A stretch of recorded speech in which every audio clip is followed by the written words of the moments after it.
조갑제 TV 시청자 여러분 안녕하십니까? 배우 신성일 씨가 오늘 새벽에 폐암으로 별세를 했습니다. 한 시대가 끝나는 느낌이 듭니다. 신성일 씨는 1937년 대구에서 났는데 본명은 강신명입니다. 도청 공무원으로 일하던 홀어머니 밑에서 자라가지고 경북중학교, 경북고등학교에 입학을 했다가 졸업 후에 서울에 올라와서 호떡 장사 등으로 학비를 벌면서 서울대학교에 입학하려고 노력했지만 실패한 후에 배우로의 길을 걸었습니다. 그동안에 만든 영화가 550편이나 된다고 합니다. 이게 세계 기록이 아닌지 모르겠습니다.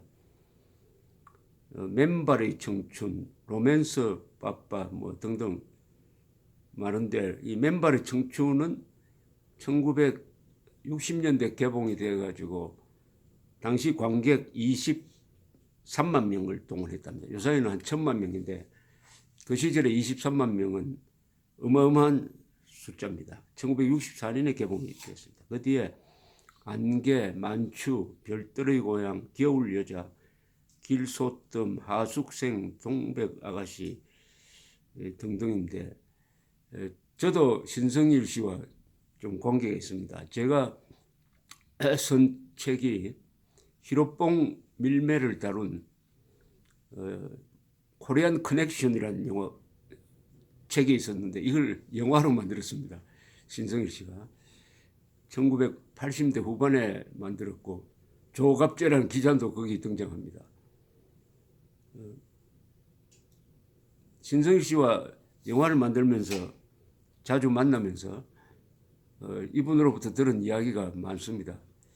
이분은 무슨 계산을 했는지 사람으로 태어나서 죽을 때까지 새끼를 먹는 횟수가 뭐 2만 몇천 건 정도밖에 안 되는데 반드시 정식을 먹어야 한다. 라면 같은 거 먹으면 안 된다 해가지고 항상 좋은 식당을 갑니다. 그리고 가수면서도 가수를 참 부러워했어요. 가수.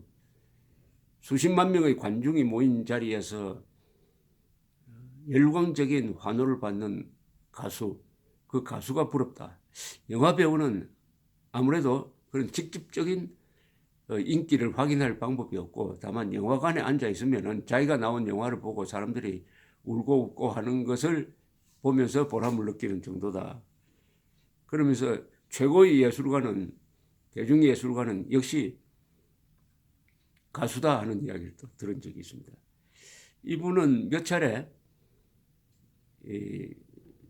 대구에서 국회의원으로 출마를 했는데 낙선하다가 2000년에 당선이 되었습니다. 2000년에 한나라당 소속으로서 이름이 강신성일이라고 바꿨습니다. 처음에 강신명으로 나오니까 사람들이 신성일을 알고 있던 사람들이 다른 사람인 줄 알고 잘 안 찍었다고 그래요. 그래 강신성일이라고 이름을 바꿔서 당선이 되었습니다. 당선된 후에 만났더니 국회의원 생활이 재미가 없다고 했습니다. 특히 기자들 찾아오는 게 싫다고 했어요. 제가 가만히 이야기 들어보니까 이런 느낌이 들었습니다. 이분이 스타로서 인기인으로서 오랫동안 이 영광을 누리다가 보니까 기자들한테 시달리고 하는 게 특히 이 국회의원 초년생이 되면은 기자들한테 시달려야 됩니다. 기자가 갑이 돼버리죠.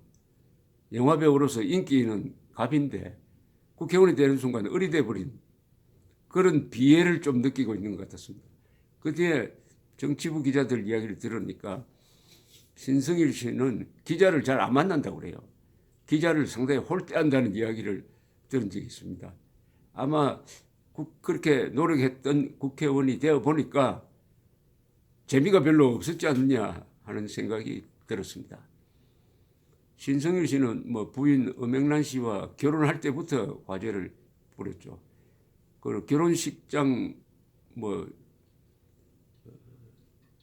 입장권이 암시장에 팔렸다는 그런 뭐 우스개 비슷한 이야기도 있습니다. 신성일 씨는 항상 자기 관리를 참 철저하게 한 사람입니다. 항상 운동을 하면서 이 몸을 유지하고 그러면서 자신을 폴 뉴먼에 비교하기도 했습니다. 폴 뉴먼 이미지가 조금 비슷한 면이 있습니다. 폴 뉴먼 그리고 신성일 한국의 알랑드롱이라고 하는 사람도 있었죠. 알랑드롱하고 이미지가 젊은 이미지. 신성일 하면은 노년에 백발이 되어서 나온 영화도 좋지만은 역시 20대, 30대 때 나온 60년대 영화가 참 좋습니다. 저는 그분이 나온 뭐 많은 영화가 있지만은 별로 많이 알려져 있지 않는 1월이라는 영화가 황순원 씨의 소설을 영화로 만든 1월이라는 영화를 좋아했습니다. 이분은 자신의 여성 편력을 다룬 책을 쓰기도 했는데 그래도 엄앵란 씨가 그런 걸 다 받아주고 해서 참 후덕한 부인을 만나서 그래도 끝까지 인기를 누리면서 이렇게 81살이니까 상당히 좀 아쉽습니다만은 돌아가셨습니다. 이 신성일 씨는 국회의원이 된 다음에 또 감옥 체험도 했습니다. 아주 어떻게 보면 바람만장한 생활을 했는데 그것도 잘 극복하고 나와서 또 열심히 글도 쓰고 텔레비전에 출연도 하고 했는데 550편을 출연했다니까 어떻게 동시다발적으로 여러 작품을 찍었다고 그래요. 그래서 자신의 이 등만 보여주는 배역이 또 따로 있었답니다. 그러니까 등 찍는 시간을 줄이기 위해서 다른 배역을 써가지고 이 뒷면 사진을 찍고 앞쪽은 또 다른 사람이 찍고 이렇게 해서 동시에 뭐 몇 편을 만들었다고 합니다. 1960년대는 어떻게 보면 우리나라 영화계의 전성기였습니다. 전성기.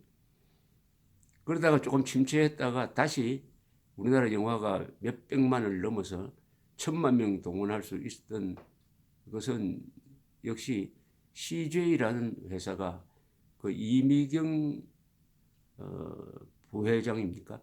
그분의 사업적 수완에 의해서 이 옛날과는 다른 제작 방식 그리고 배급 인프라 이런 게 놓여지면서 요사이와 같은 세계적인 한국의 영화 동원 관객 수가 연간 억이란 단위를 넘어서는 세계적인 영화 시장으로 클 수가 있었습니다. 이미경 씨를 만났더니 이분이 스필버그 감독하고 친한데 스필버그 감독이 이런 이야기를 했다고 합니다. 자기가 꼭 만들고 싶은 영화가 바로 닥터 지바고다고 했다고 합니다. 세계 최고의 감독이 만들고 싶었던 영화가 닥터 지바고니까 닥터 지바고가 세계 최고의 영화가 아니냐 하는 생각이 듭니다. 데이비드 린 감독이었습니다. 데이비드 린 감독은 그 이외에도 콰이강의 딸이 아라비아의 로렌스 그리고 인도로 가는 길 3시간 이상짜리 영화를 만든 분이죠. 영국 사람입니다. 그런 사람들처럼 몇 년 동안 하나를 쭉 준비를 해가면서 대작을 만들 수 있는 분위기에서의 활동하는 영화인이나 배우는 참 행복하겠죠. 그러나 1960년대는 아시다시피 대한민국이 고도 성장의 길을 질주하고 있을 때였습니다. 그럴 때는 영화도 역시 거기에 맞춰가지고 동시다발적으로 뭐 3편, 4편 찍고 하는 그런 시대가 또 필요했습니다. 주로 이 신성일 씨의 이미지는 반항화적인 이미지가 많습니다.